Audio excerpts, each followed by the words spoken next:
So what is it that? So this is what we.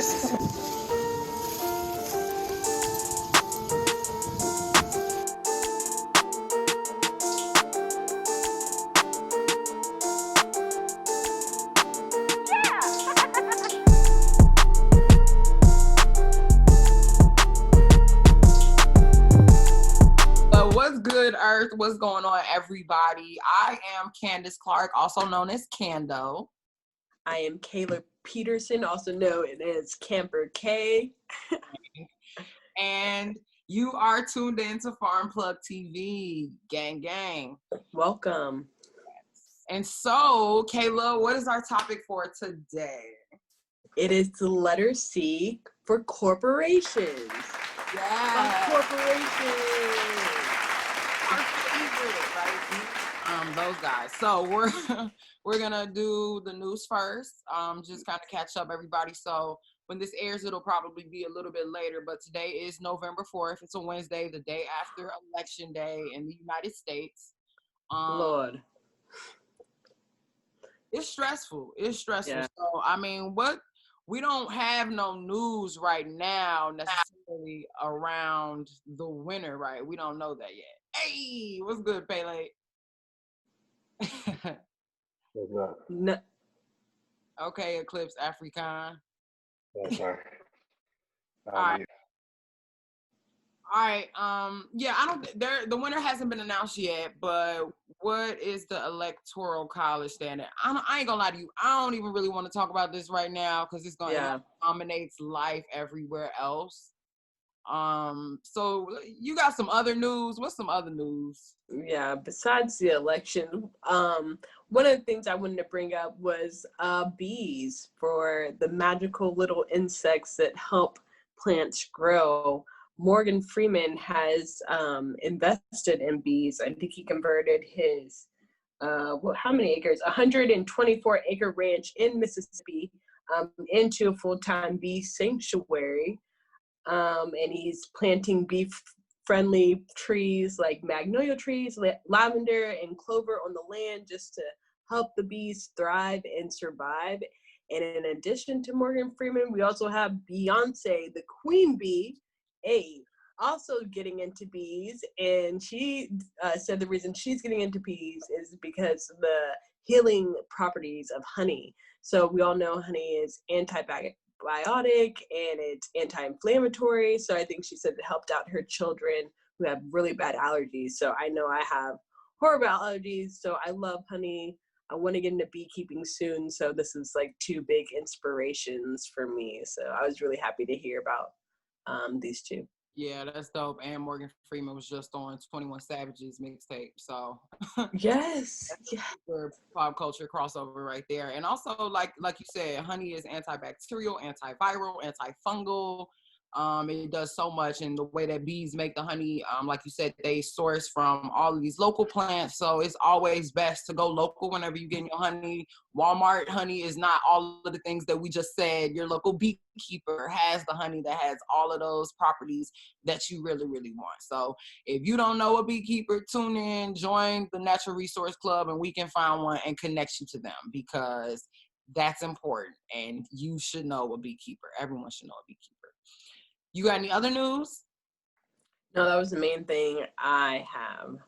Okay, well, on the national news, right? Not necessarily about the president, but we have 6 states that have gone legal in terms of medical marijuana, y'all. Well, actually, it was 2 states that went medical and 4 states that went legal, like total legal. So Montana, South Dakota, Arizona, and New Jersey voted for adult use. So if you are over 21 and you're in those places, go crazy. Like, go crazy. 2021 is going to be amazing. And South Dakota and Mississippi voted to legalize medical cannabis, right? So you have to get a medical card and go through that, which a lot of people, kind of don't like to do because it really costs more money. Granted, medical cannabis, you do get like A1 dank, right? You get fire weed, but it's also like a limit. You can only get so much. And like I said, it costs hella money. And I know in some states, if you get a medical marijuana card, you cannot get a gun license. So it's kind of like, yeah, it's a trade-off. Because if you get medical cannabis, it means you got a symptom for that, which may make you ineligible for having a firearm, quote unquote. So I don't think Mississippi gonna do that because it's Mississippi. Like, they ain't finna tell you can't have no guns. So yeah, the last wave of states that went legal, Illinois was the last state to go legal before this whole wave. And at the time, we were considered the most socially equitable, the state with the most socially equitable legislation around cannabis because of the social equity piece that was factored into it.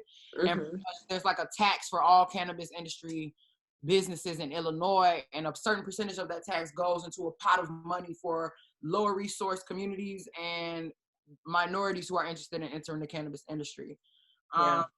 But of course, like a lot of things, that was a whole bamboozle. And so we should actually, we're going to have some people from the Social Equity Empowerment Network. There's like a trade association in Chicago on behalf that's like really fighting for minorities in cannabis and lower resource communities in cannabis. And so we'll get them on like coming up soon or whatever. We could have did CS for cannabis. That would have been too predictable. I don't know. Predictable. But today we are talking about C is for corporation. So wait, before we go there, do any of the people listening in, do y'all have news? I know everybody's checking in from different places. So Kari, Pele, where y'all at? Who's with us today? What's up? What's up? Where you at? Who are you? You know, I'm in California. I'm up in Oakland and everything. But honestly, I only been keeping up with all the cannabis news and everything. So like, you know, Oregon decriminalized damn near like all the drugs, right? Everything. Yeah, I forgot about that. They decriminalized heroin, meth, psilocybin, and shrooms. I know Oregon decriminalized that. I want to say DC decriminalized shrooms too. Like I know they're on mushrooms too, and I forgot one more state, but they legalized like, you know, psilocybin and shrooms and stuff like that. Dang. So like damn near, that's just basically saying like you could go buy shrooms like you could go buy weed at a dispensary. Oh wow. Yeah, I was unaware. Sharman said it's lit. Let's go and do a shroom trip. Yeah, that's how it is out here in Oakland. Like if you know the right spot, you could just go get you some shrooms like it's a damn dispensary. Wow. On the way to Oakland. I know that's right. That's really dope though. I was having I was seeing a lot of people, you know, on Twitter and stuff around Oregon saying like, oh, that's crazy. Oh my God, if y'all can see the moon right now, it looks amazing. Sorry, it's right outside my window. I'm looking at it. But a lot of people were kind of like, oh no, it's decriminalizing everything. That's kind of crazy. But a lot of research has shown that when you decriminalize drugs, that the usage goes down, and part of that is because there's an element of shame that's surrounded with addiction. So if you are a person who's addicted to like meth or something, the shame that you experience will stop you from taking the steps towards recovery, right? So if you make something legal, you remove that veil of shame, so it makes recovery easier for people. And then there's also like the thrill-seeking shock value of doing drugs that are illegal, that once it becomes legal, it's like, oh, well, this isn't so exciting anymore. It doesn't give me that thrill. So then people like go to other things, but either way, they're not addicted to the drug that they were addicted to. Now, meth is like the #1 most addictive drug. So if you do that shit, you're probably going to be addicted. I don't know. So you probably still don't want to do meth just because it's legal, or crack. But, yeah, and then also it takes out like the financial cycle of like getting a ticket or getting arrested, and then, you know, falling into a place where you can't get a job or you're down on your luck, and then you have the only thing to look to is a small source of comfort that might be drugs. So I feel like it takes out the, you know, policing factor of it, and hopefully provides alternatives where people can go to rehab and get help instead of being criminalized for those possessions. Yeah, and I think that's a key thing that you mentioned, right? So decriminalization is just one half of that process. If you don't put programs in place to support these people through that process, then it's just like, in a lot of ways, it's just like jail or prison. When people go to prison, it's supposed to be giving them time to sit down and think about what they did. But when they come out, they have no support. There's nothing there from them, and there's so many jobs that they can't get. So hopefully, I'm excited to see where this goes. Because if they can pull this off, it'll be really it'll be a game changer for the United States, which is like suffering from addiction, whether it's food addiction with obesity. Like we are just addicted to so many things. So I think that'll be a super interesting turn of events. And speaking of addiction, why don't we turn to our topic of corporations, and kind of ties into our addiction to consumption and consumerism and the need to spend money and make money and corporations. Here we go. So, Kandeaux, how would you define a corporation? What is a corporation? Well, you want me to say what a corporation is for me, or you want me to read the actual, Wikipedia? Let's lead with the definition, the dictionary definition, and then you can interpret, your definition of it. Okay, so according to Wikipedia, I'm gonna keep it millennial for y'all. Okay, a corporation is an organization, usually a group of people or a company authorized by the state to act as a single entity and recognized as such in law for certain purposes. Early incorporated entities were established by charter. Most jurisdictions now allow the creation of new corporations through registration. So, that's Wikipedia's definition. You got Investopedia, right? And what they're saying, they go to the more business, which I guess it's a business, so, But they keep it real simple, and they just talk about the fact that it's a legal entity that separates and distincts, it creates a distinction between an entity and the people who own it. So, I mean, because even when you think about like an LLC, a S corp, B corp, when you create a business, when you become an entrepreneur, you're incorporating, right? You're becoming a business, so you're kind of buying into the corporation in a certain capacity. But you're creating an entity outside yourself.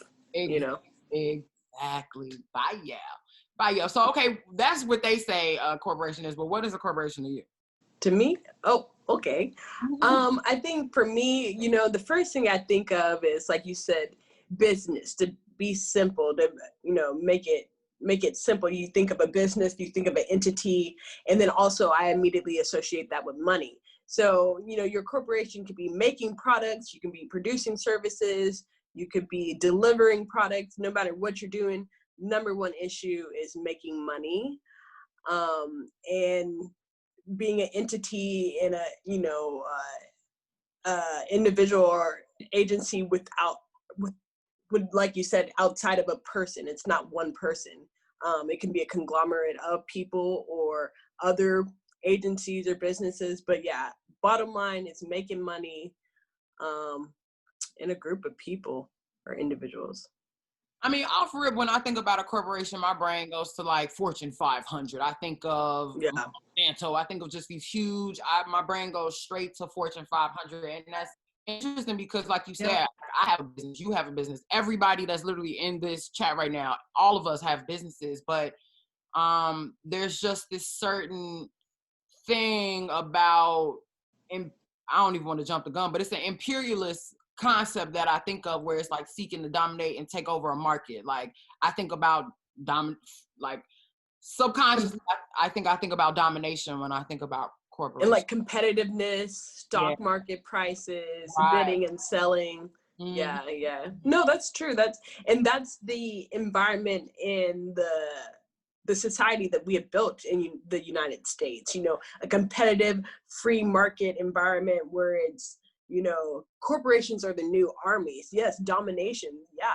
So that's, if you want power, if you want control, you build a corporation and you dominate the field, and you do, lateral integration, horizontal integration and vertical integration. So you dominate and monopolize as many agencies or entities that you can, or at least make partnerships with those agencies. So, okay, that was our next question, right? How do corporations impact everyday life? Yeah, we always jump in the gun. Let me hear from you, Kandeaux, since I was a little going off. Well, I was gonna actually open it up to our listeners because we had someone else that joined us. Dr. Snapper, what's up, dude? You gotta chime in. Where you at? Where you from? I'm Dr. Snapper, Dr. Higgins. Nice to meet you, Beekeeper. sir. Yes, Bee Whisperer. So what you think about corporations, Snap? What is a corporation to you? How does it impact your life every day? I mean, a corporation is a group that may come together to make money for profit. They may roll over people for profit because of how big they may get. And the people may even pay the corporation to roll over them in some situations. But that's my opinion of a corporation. Ooh. Yes. See, yeah, what you just said, that just triggers something, right? So in Illinois, we just had the fair tax. Vote yes to the fair tax, right? I just keep seeing it everywhere. But pretty much it's saying tax the rich and not everybody else. Like if you make over like $400,000 a year, you should be paying higher taxes than people who don't. It's that simple. And you had 55% of, I think, Chicagoans that said no to the fair tax. And that is just so interesting because 55% of Chicagoans do not make more than $400,000 a year. So how can everyday people vote? You know, like that just, I don't know, that just kind of triggered me. And it was a piece of news that that went over that I forgot to mention. But definitely that rolling over people for profit. See, that's kind of what I think about. But that's slightly biased, maybe. I don't know. Yeah. Pele, what about you? Well, the definition of corporation, that's there. But my understanding of corporation is like how I put it up. Corporations are nations within nations. That's how I see them. Pretty much when you look at Google, it has more money than the government. They create and feed a plethora of people. The electricians, the janitors, the secretaries, the administration, the workers, the coders, all of that. All those people operate off of that. And those same people censor the internet and govern how we understand America and how we interact with technology today. So when you think about corporations and whatever corporation you're going to set up, you got to think about how it's going to create or how you can create a nation and how you can feed people by bringing in profit to feed the people who are helping you work towards your mission and your vision. Yeah, so that's the new way to fight. And the reason why I called it like an army is because when like some business schools actually give you the art of war to understand business strategy, they have you translate it. And so as a person who's done martial arts for a long time, a lot of this stuff makes a lot of sense to me. So when I see these business strategies, I'm like, oh yeah, this makes sense. So you know how to cap it off, you know how to utilize it, and you know how to navigate around it. Yeah. And last piece is that the unfortunate thing is, I personally think, and I could be wrong, this is just a goose chase right here, that Black businesses do well, but they could do better if we allowed ourselves to bring the warrior culture back into our culture. We kind of got that extracted from our cultures. A lot of people don't do martial arts anymore. A lot of people don't want to fight. They just want to get a gun and act hard, but they don't actually understand what it is to be a true warrior or the philosophy of martial artists. You take that philosophy, you put it into business, you're going to win every time. That's interesting because I imagine that a corporate-minded person would reach for the gun first just because it's quick and it's like, it's the job done. But like when you think about all of the work that it takes to get that result without using a gun, because I mean, maybe the contrary, right? You have to have diplomacy. You have to have time, tact, and tone when you're in business settings. So you can't pulling out a gun versus, being strategic and moving strategically as you would in martial arts in order to win and overcome your opponent. That is, like you said, that's the art of war, which is business ultimately. Well, business as we know it. I'll say that. Because one thing that, Kayla, we took a course in grad school called environmental economics. Lord have mercy. Man, Amen. Lord. And I meant to look at my notes before this, but I don't even have them with me. They're down in Alabama. So, but I know one of the things that just definitely stuck out to me through that course, and it didn't take that course, you know, for me to ask these questions, right? Living in Chicago, I see the manifestation of corporations in everyday life when it's like you can't go anywhere without seeing a billboard, and being in a city space, that is my environment. My environment is a cityscape. And I personally think that cities are business epicenters. I don't think they were ever really meant for people to dwell in them in this way. So when I think about corporations and the environment, I think about urban environments, first of all, but then as I dig deeper and look more to the environmental consequences of the way we do business, that makes me think about the relationships of corporate and rural areas, you know, and that's where the environmental piece comes in more evidently, and less abstract than in a cityscape. Does that make sense? Yeah, no, that makes sense, because I feel like corporations have an extractive relationship with, you know, rural communities, whether they're domestic or international. You know, the corporations are always going to take some type of resource, you know, because they need inputs. You know, you need an input to make an output, you know, to make a product. So, you know, they're always extracting things. Something I love to bring up, I brought up before, and I hate it, but I love to bring up, is a lot of the meat that you get in United States is considered industrial products. It's, you know, a corporation.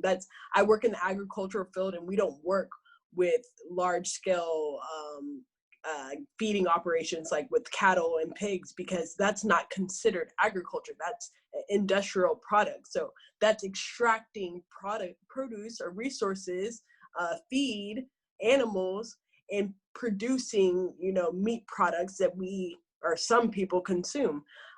So, you know, I understand what you're saying with, you know, that extractive relationship that they have with rural communities. But I feel like it's also, you know, visible in urban settings, and sometimes, because what I want to mention is, when I think about corporations' everyday life, I think, like I mentioned before, the aspect of consumerism and how we're encouraged to constantly consume, you know, and then not only, you know, that's bad and addictive, because we talked about addiction previously, like buying and consuming things and its addiction, but also the impact on the environment is large because of this consumption, this consumption capacity that we have, whether it's, you know, plastic or in our polluting materials, or whether it's, you know, electric products and how we use our gas bill and how we use our utilities.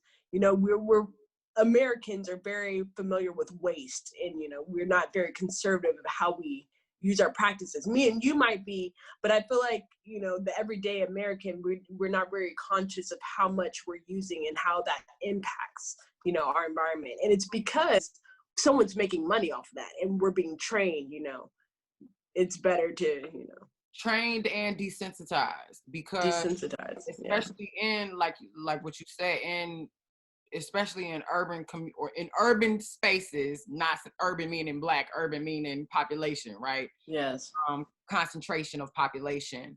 In urban spaces, when you look at, you know, the Black community or communities of color, often people talk about degradation. You see litter everywhere and things like that. So I know, like, we got a grocery store that just opened up earlier this year, and it's styrofoam, everything. And I just be so blue every time I go in there, and I know I be sounding like that one person that's like, why are we using styrofoam? But it just ends up right outside, and when I'm walking outside, I'm like, damn, G, like, I know this just came from the grocery store. So like you said, we get trained and then desensitized, and then it becomes like, to the point where we don't understand that the plastic bottles, the Sprite bottles that we drinking out of, are the same Sprite bottles that's washing up on the shores of Haiti, that's washing up on the shores of Jamaica, that's, you know, making the Bahamas be underwater. These are all things that contribute to that. And that's not to, again, blame lower resource communities for consumption, right? But it is to challenge. I just want to challenge people to definitely think twice about, you know, what you do and how you consume, because it definitely matters. So yeah, we had a question about, how do corporations, what role do they play in climate change and environmental harm? I think we just kind of touched on that. Yeah. So, what I would then ask is, how do corporations impact legislation? That is the question. It's such an important question. It's almost important.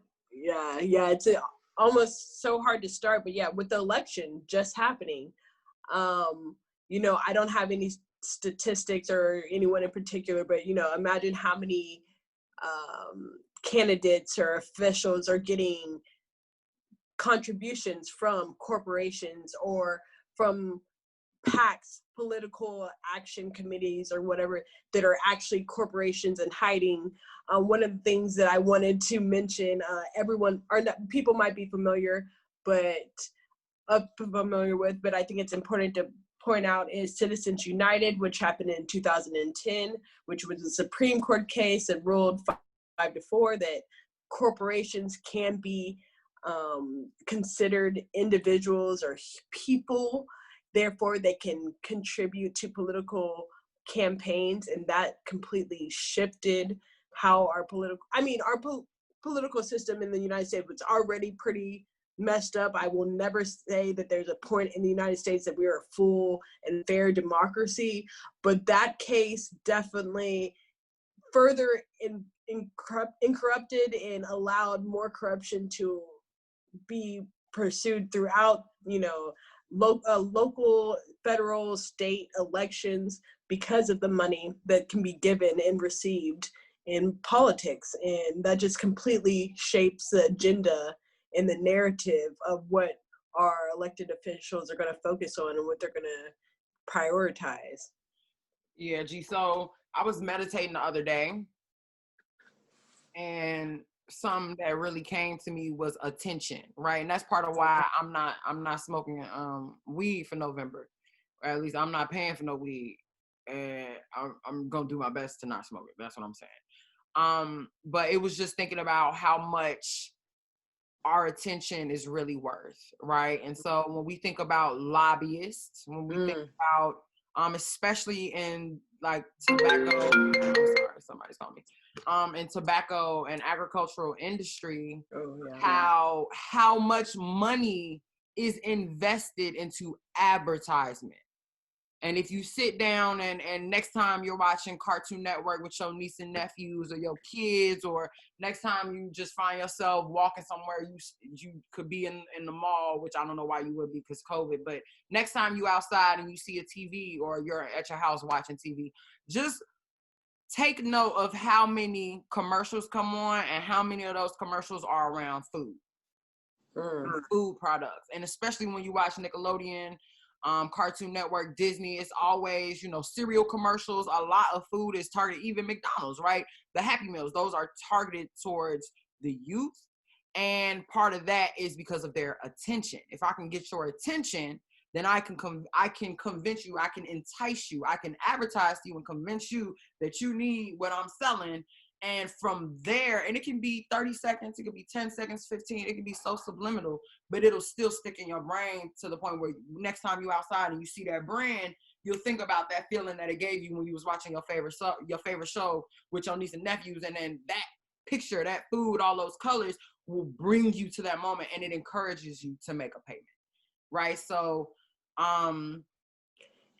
just understanding how that shit is not free. Like, your attention is not free. Our attention is not free. And over the last couple of years, especially with Instagram and social media and Facebook, how much advertisement and lobbying has gone up. It's like hundreds of millions of dollars. Like, at least 40% of every multi-billion dollar industry, 40% of their overall budget at least is spent on advertising. You see, so understand that this is literally billions and billions of dollars that people are paying, because if I can convince you through a commercial that that you need to eat cereal, right? Then when I'm lobbying for milk, for the milk industry, and when you go to, like you said on the last episode, in the cafeteria, that got milk sign, that ain't just there randomly. Someone paid for that to be in your school so that you could grow up thinking that you need milk to get calcium, so that you have kids and your kids have kids, and everybody thinks that milk is the only place you can get it. And that's just what you get conditioned to do. Yeah. I was going to say the exact same thing, like literally the exact same thing, because everything is connected from, you know, the advertisement. The other asset that I was going to mention is subsidies. And those are the same industries, the cereal, wheat, milk, dairy, those are the same industries that get subsidy from the government. So it's not even that these products are cheaper or better for you. The government's literally subsidizing these industries, so you know they will overproduce the products that they need, even if we don't even want to eat them at that consumption rate. And so since there's such a surplus of these products, we're going to over advertise, we're going to over prioritize that. And then if you want to connect another aspect to this, you know, diet of heavy, you know, sugars, which is addictive, we've mentioned that before, and dairy and wheat. And if you want to connect it to the pharmaceutical industry, that's a whole nother realm, because the pharmaceutical industry is making money off us every single day. And diabetes, heart disease, a lot of these diseases are not preventable, but they are exacerbated by unhealthy eating patterns and addictive sugars, high sugars, fats, all this stuff that is being advertised and being subsidized. So that's why I always say all this is connected. But all those entities that I mentioned, pharmaceutical, large-scale agriculture, sugar, cornstarch, these are all corporations. So that's why today is C for corporations, because it's all connected and they all making money off of us. They making money off of you going in there and making purchases. They making money off of you being unhealthy.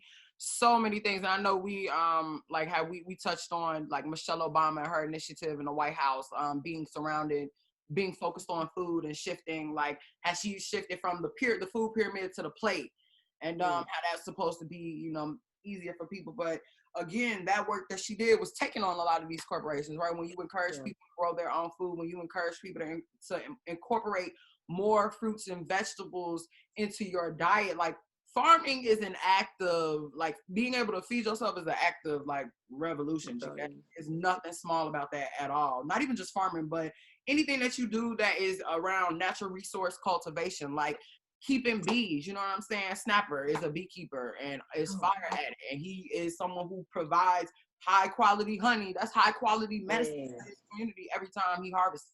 So you, like you said, all of these things are like hella connected, and not to mention, you know, even more interconnectedness, right? When you have the last president of Monsanto, who's now, Sonny Perdue is the Secretary of Agriculture. Oh yeah. And this man was over the chicken industry. Now you end up in agriculture. Now you get to make you are the chief for making decisions around how does that work, and how do I know that your interests are actually for the American people and not for the chicken industry or whatever industry you came from or wherever your special interests lie. Yeah, that was the term that I wrote down for today, the revolving door. So if those are unfamiliar with that term, it's for people who are in government positions or in corporate, high-level corporation, you know, board members, presidents, you know, people in high positions who jump over from private industries, from corporations, and then they get high-level positions, whether it's, you know, Secretary of Agriculture or on, you know, on the board of some important, you know, agricultural EPA, you know, environmental protections agency, regulatory agencies. You know, these people literally hop back between corporations to the government. And so when they're in these governmental positions, they can draft and edit and change legislation and regulations and, you know, tax laws to better enhance people's or corporations' abilities to make money. So that's the revolving door for us. And, you know, it happens often and we see it every day. And, you know, yet no one's doing anything about it. And definitely in the ag world, in the food sector, it's very prevalent. Well, I won't say nobody is doing anything about it, because even us in here having this conversation is doing what we can to a certain extent, right? That's true.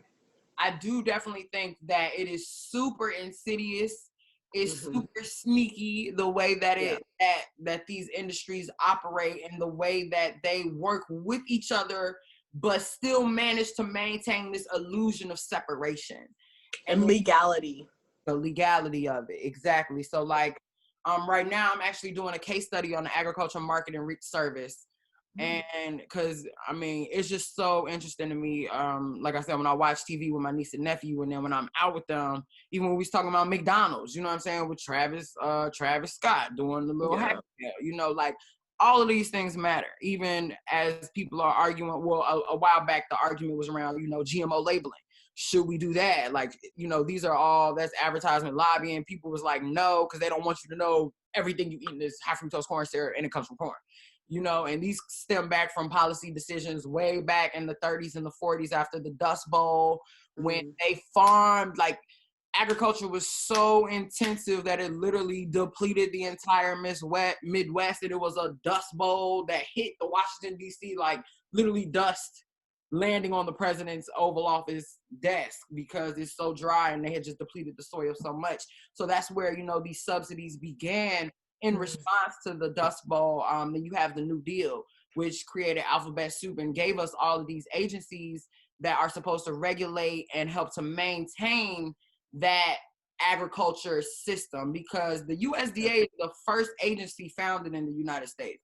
So before we had Department of Homeland Security, before we had the Department of State, before we had the Department of Interior, we had the United States Department of Agriculture, because at one point 80% of the population was involved in farming, so it was a big thing. Now, you know, those numbers have totally changed, but ironically 80% of the farmers are in America are small farmers, but like 80% of the land is owned by 5 to 10% of farmers. So it's this weird relationship that's been going on. But I do want to open it up to Eclipse African Pele Charmin, because she said she's been saying some wild stuff in this chat. And Dr. Higgins, if you all have any comments so far, we hit a lot of things. So yeah. I was just saying they got to kill us somehow. So the easiest way to do that is to do it through something you do every day, which is eat. So if they know that, like again, Beyonce grows natural honey, right? She knows that it heals certain things naturally. If everybody knew that honey healed stuff, everybody will eat and drink honey instead of using syrup and sugar in their tea. You know what I'm saying? So, and then of course, come on, Starbucks, like that's a walking cup of sugar. So nobody's gonna give up their Starbucks. touche. Again, with the art of war, y'all, I'm a warrior by lifestyle. So I study war because I know that we don't actually pay attention to it enough, and that is the language of the oppressor. So one of the ways of war is to. Hey, real quick, are you far from your phone? Because your voice sounds really distant. Sorry. Is this better? Way better. Okay, can you start again? Sorry, we couldn't really hear you. I was listening to y'all in the shower and it got into my headphone mic. So Ooh, shower. No, just kidding. I'm just saying, y'all was so good. I didn't want to turn y'all off, so I stayed on. Real hot boy shit. But Turn on the camera real quick. all right, real quick, just to repeat. We're fully clothed. Oh, okay. I've been studying these ancient books for quite a bit of time, and some of our old ancestors who used to fight, like even the women, the Hamoni Amazons, who fought against the armies, and the tactics are pretty much the same. If you want to take out an army or if you want to take out people without them knowing, it's kind of like using the frog in a boiling pot concept. You got to do it slow enough so they continue to adapt until they actually die. And so the first part is the food, taking possession of the land. And I just went to a permaculture for African American forum because I'm really interested in permaculture. I actually think that it starts with fighting back for the land first, and then everything else comes from that. So they were basically saying we had like 190 million acres of land back in like 19, I can't remember the time, 1920s. And by 1960s, around 1960, we only had about 3 million acres. Or today, we only have 3 million acres. And Yeah. so Yeah. I know y'all probably know those stats a little bit better than I do. But what I'm basically trying to tell you is that that is one of the, I think that's chapter 3 in the Art of War. Use the enemy's resources, acquire their resources, and utilize that to attack them rather than your own. So they take your land and then they feed you whatever they want to feed you that slowly kills you. So all this stuff is war tactics. We just got to get back into the mindset of understanding that we are in a war. There's 2 different styles of war. There's hot war where they shoot you, and then there's Cold War where there's no arms at all. And we're been consistently in the Cold War since we've been taken off the land of the motherland of Africa. Yeah. That's some deep stuff. Thank you for sharing. And yeah, man, thanks for that. That's why I'm like, yeah, Pele about to be here. Because it instantly, when you think about, you know, indigenous peoples in the United States right now, right, what they did, boom, first they took the land, boom, then they took the resources, and boom, on the reservations today, it's so hard. And, you know, in Tuskegee, we got indigenous people down in Tuskegee that we work with too. And they're in a process of, you know, they got some reservations down there and they own land and stuff, and they like reestablishing their nationhood and everything. But the average reservation right now is like so unhealthy, G. And all they really have, like, when you talk about food insecurity, like reservations are some of the most food insecure communities out here. You know, we like I'm Black, African descent, all of that, but I still can identify with someone that's struggling to eat when at one point feeding yourself was your strong suit. Like, these people lived here this whole time, growing food and being in tune with nature was what they did. But not only was that connection severed through the disconnection to the land, but it was also systemically, like he said, through Cold War, where they started feeding people, like same thing with this indigenous Aboriginal tribe in Australia, where they're super unhealthy over there because they began to eat, their diet became super heavy on sugar. You go on reservations and all you see like beer cans, like you can get beer quicker than you can get a salad or some lettuce and stuff. And so when you think about that, it's the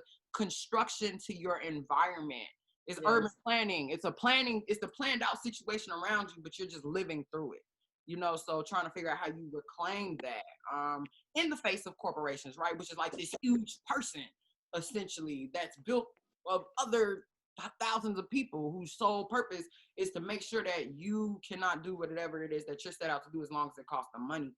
And I was gonna say something else, but. Well, taking that, you kind of took us on that path. So it's like, how can we envision, you know, a future forward where we have more ownership, where we have more power in this world that's somewhat dominated or mainly dominated by corporations, you know? Oh, before we go there, hold on. Before we go there, it was another question I wanted to ask, and it was, who has more political weight, impact, and influence? Is it the people or corporations? Well, my answer is going to be corporations. Not that we need to. I mean, not that. I know. Actual power right now, today, I'm going to say corporations. Because if you look at our politicals, politics, if you look at what's happening today, if you look at the election today, even Joe Biden, even if he wins, is Joe Biden a person of the people, or is he someone who's probably, you know, taking some money, yeah, exactly. So, you know, if you want to talk about political power, it's going to be corporations every time. But if you want to talk about inherent power, you know, divine power, pure power, I would say that lies in the people, and that can never be taken away. But also, the only way it can be taken away is when people become complacent, you know? And I hate when people become complacent. And that's what consumerism and corporations can do. They can make you become complacent, when you're just worried about you and yours. You're worried about your car payment, your house payment. And since you're so caught up on that, you ain't worried about the person next to you and if they can eat or not, you know, or if your community can eat or not.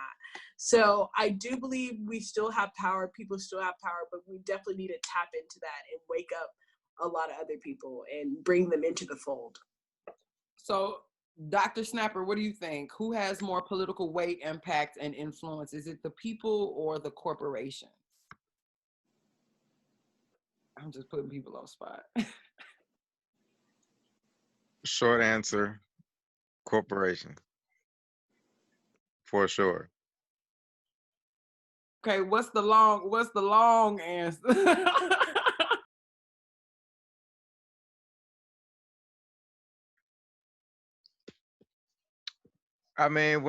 So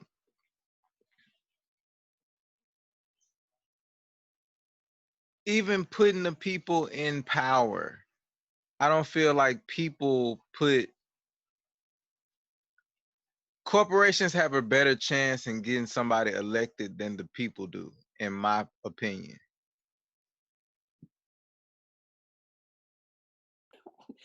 I know one thing. When I interview you, better not give me these little short answers because I'm going to karate chop your ass. But I mean, it's concise and I'm going to have to agree. It's valid. Yeah, I do. I agree with that. But I mean, like you said, I think it depends on what you're looking at, right? Because what did we say? The question was more political weight, impact, and influence. So, in terms of political weight, I would say definitely the corporations. But when I think about impact and influence, I think about the people because people have the potential to pressure corporations in a certain type of way, to an extent. Right? So, damn. See, now I'm kind of fighting myself because my first mind goes to like Coca-Cola. And then Coca-Cola is super not environmentally cool, a lot of waste, all of that, super unhealthy.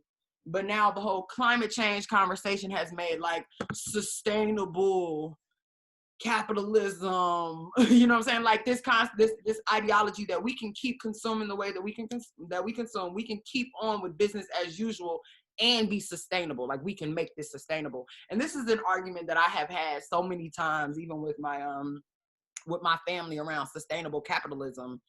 And that shit is just like not a thing. It's not real. And I think, like you said, people are when you're not connected to the land, you think capitalism can be sustainable because you don't see that extractive process.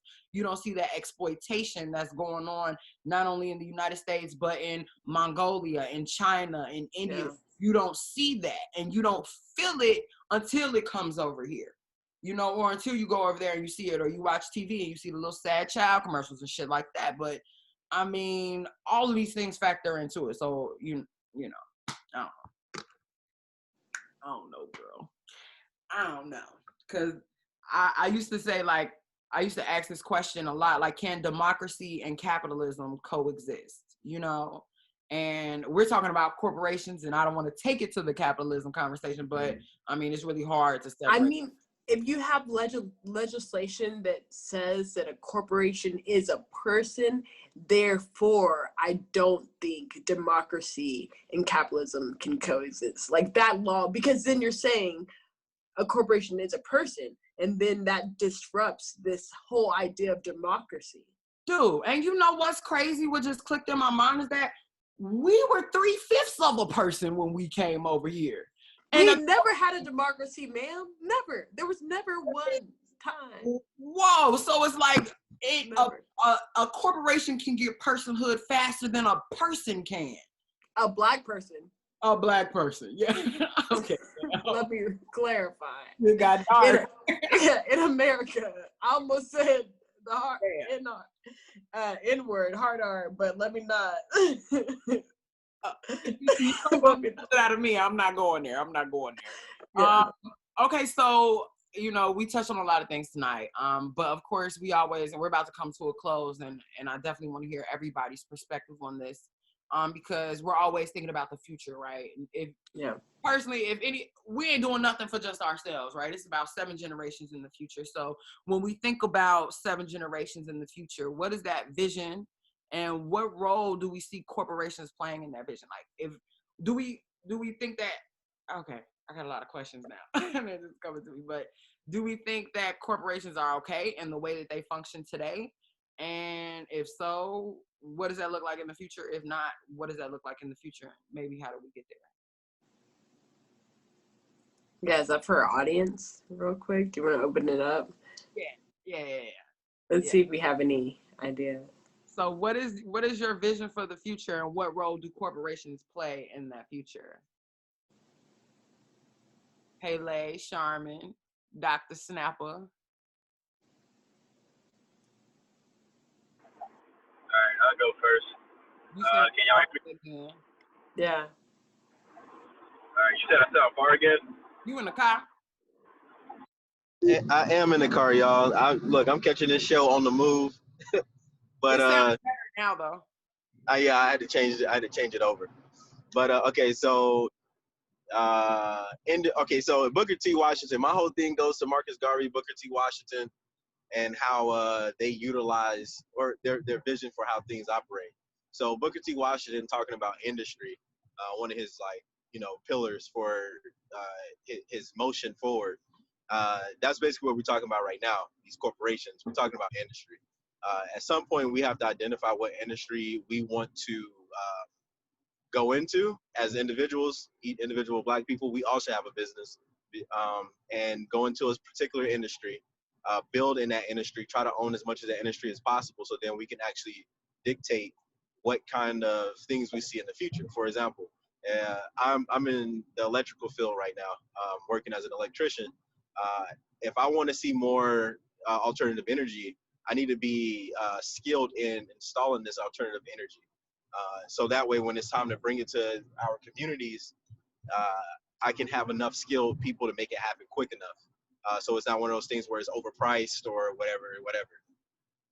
Same thing for beekeeping, permaculture, construction, whatever it may be. We really need to focus on that, and that should be our main focus at this very moment, because nothing's getting handled in a capitalist society unless you have ownership of the industry. It's not even the money, it's the ownership of the industry. And in my understanding of how this stuff works, again, this is coming from the warrior mindset. You can't fight a war without an army. And you don't have an army unless you get resources, and your resources come from whatever industry you're in. And we need as many industries as possible. So when it's time to create that intersection, we can bounce off each other and trade between each other. So if I'm doing this electrical part, somebody else doing a permaculture part, they call them trades for a reason. We got to trade off, and we got to be able to, combat the dragon, I guess you can say, the capitalist dragon. And then even then, inside of our systems and how we operate them, that's where the culture and the atmosphere of what we want to see in the future comes from. The way we treat our employees, the way we pay them, the way that we do business with each other, our partnerships. Like, we can't be cheating each other, we can't be trying to get over on each other, all that kind of stuff. That creates the culture moving forward for the next generation coming up and the next businesses that we partner with. Reciprocity. Ashe. Okay, so Charmin, thank you for sharing, Pele. That's dope. As always, coming with some heat, man. We got a little shameless plug session at the end, so I know you got some things to advertise. So hold on tight for us for a couple minutes. We got to wrap up. Dr. Higgins, what is your vision of the future, and what role do corporations play in that future?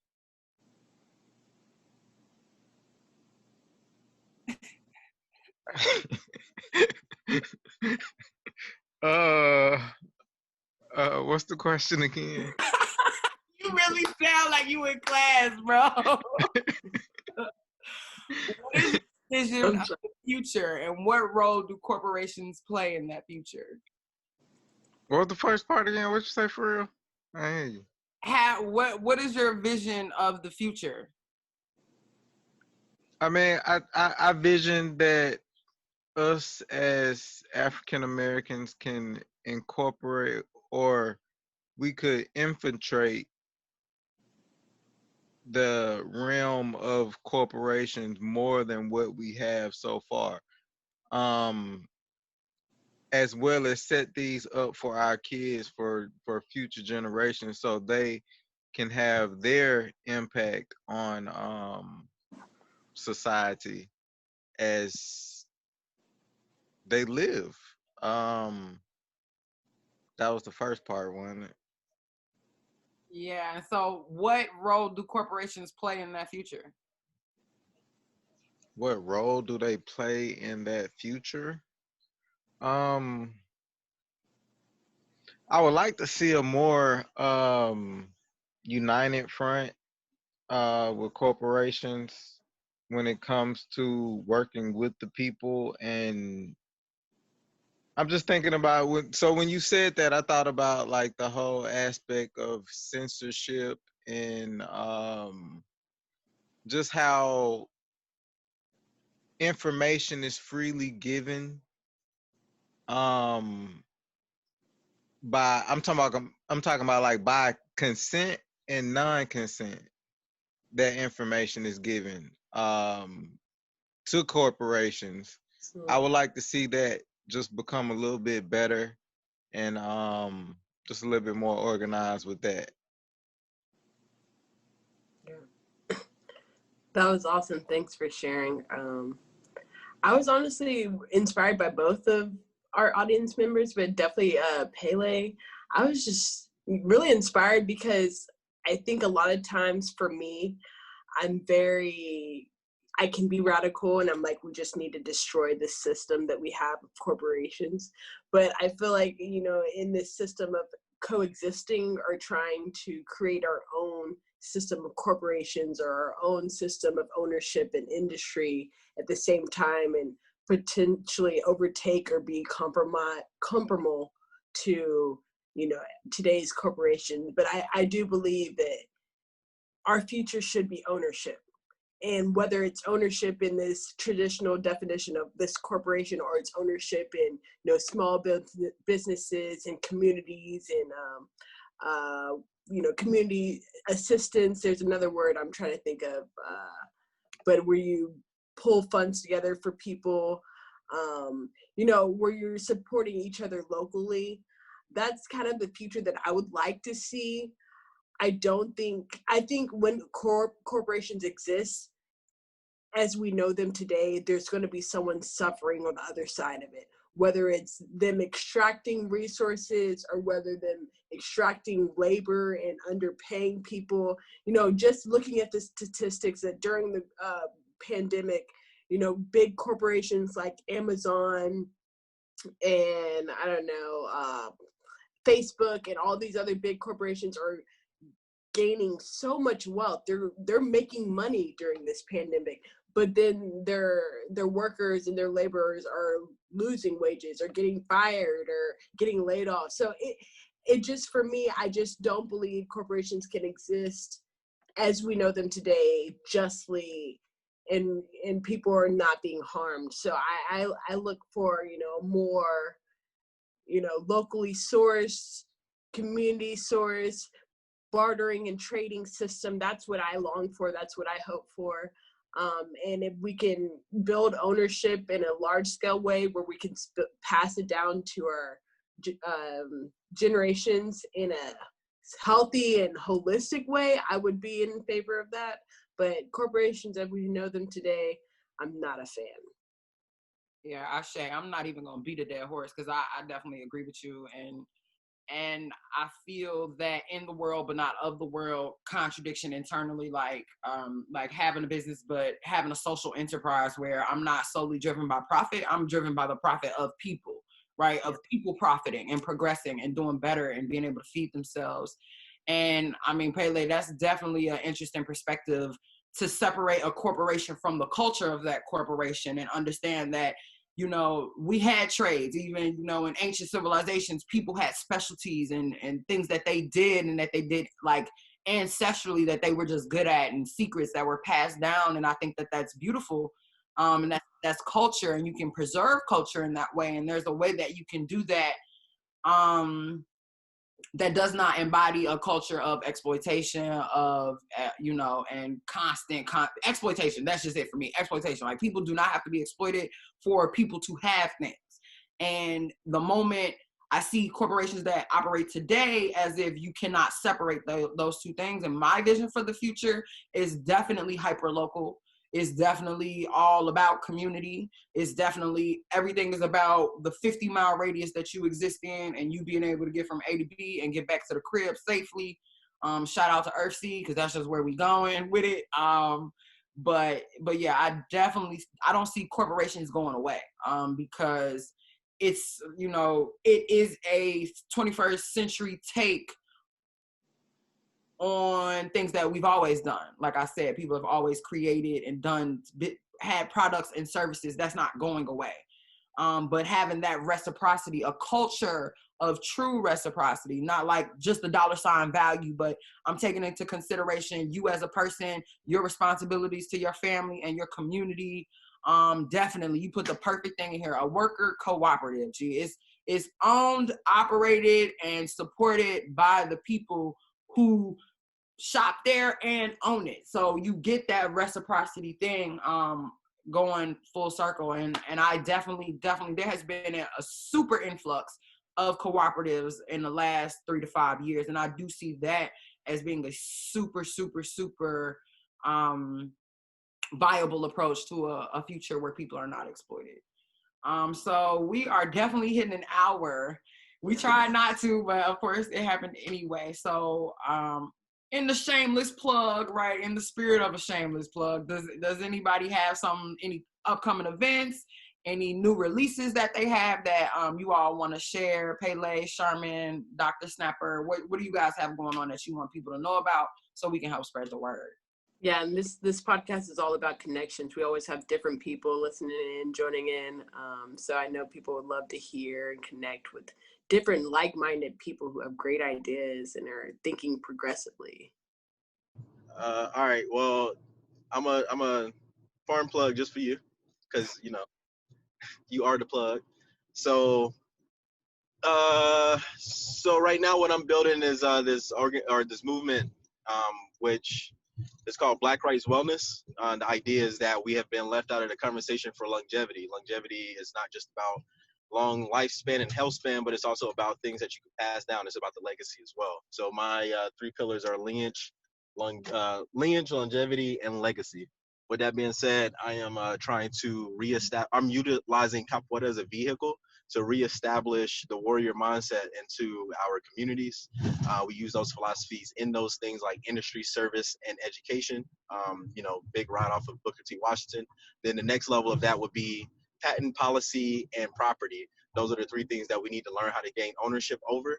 And then that moves into lineage, longevity, and legacy. That's how we secure our future as a community. Those are my 3 pillars, those are my 3 sections of pillars for the Black Rights Wellness. With that being said, you start with capoeira. It's an Afro-Brazilian martial art.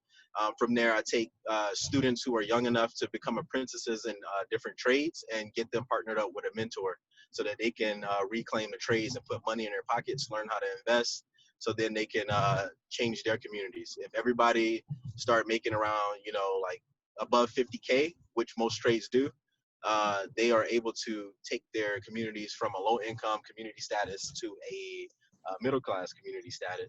And then from there, the law is basically made for middle-class citizens. So all the laws start to begin to apply to us, and we start fucking with that policy part. So yeah, that's what the whole mission is for the Black Rights Wellness.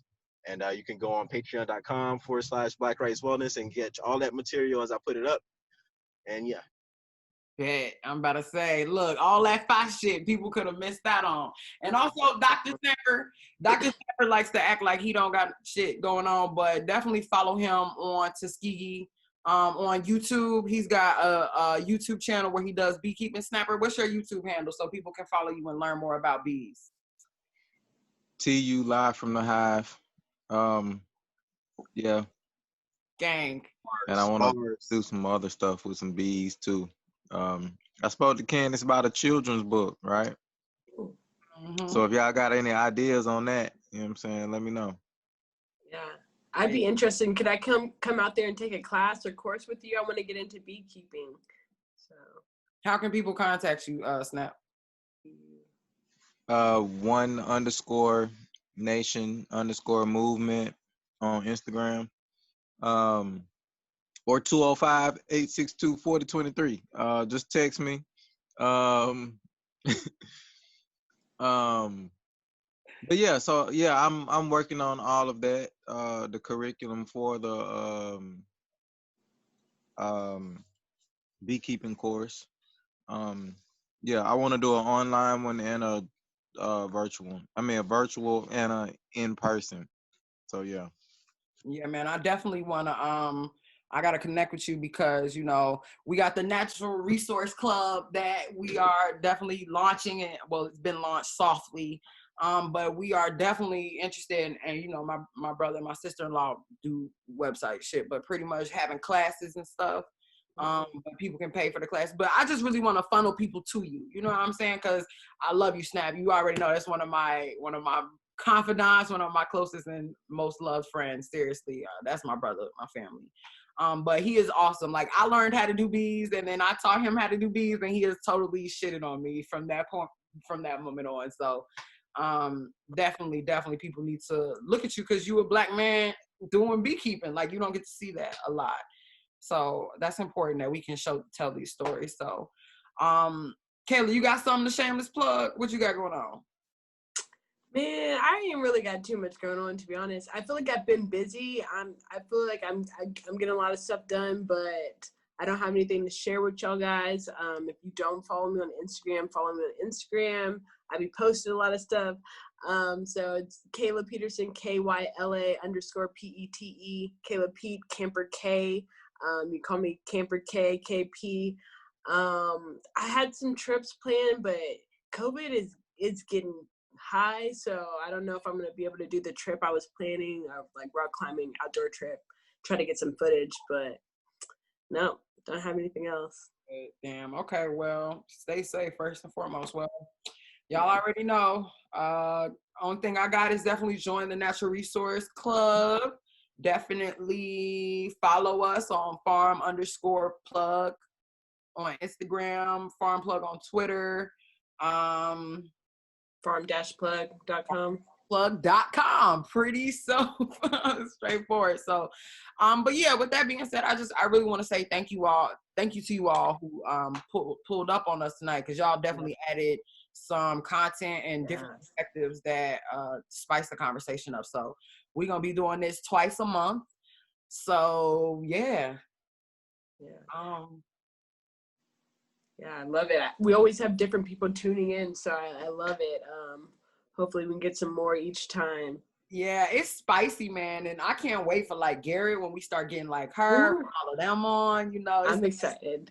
It's gonna be super cool, man, because we know some really interesting people, and that's why, you know, here at Farm Plug, we're all about educate, thrive, and connect, right? So we're all here to learn together because nobody knows everything. We can all grow together. Thriving because surviving is something we know we're gonna do regardless. We're fighting for what our ancestors couldn't dream of, what they couldn't imagine, and that's to thrive, and no matter what's going on. And that's always to connect, right? To build these bridges, build these relationships, and make this overground railroad real. You feel me? Because we getting out. We gonna be free out here no matter what. So with that being said, I love y'all. Be great. Thanks for checking in. Have a good night, guys. Right. Good night, y'all. Be safe. Thank you. You too.